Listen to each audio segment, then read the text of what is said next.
এই জন্য আমার ভাইরা রমজান মাস আমাদের অতি সন্নিকটে, আমাদের অবশ্যই রমাদানুল কারীমের প্রস্তুতি গ্রহণ করার দরকার আছে না নাই? এলো মাহে রমাদান, জানাই তারে স্বাগত। এলো মাহে রমাদান, জানাই তারে স্বাগত। এসো বিশ্ব শান্তি করি কামনা,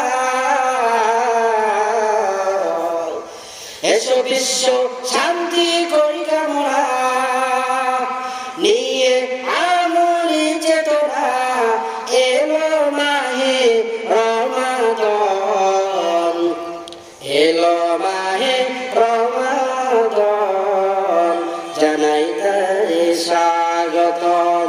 আসতে মাহে রমাদান, জানাই তারে স্বাগতম।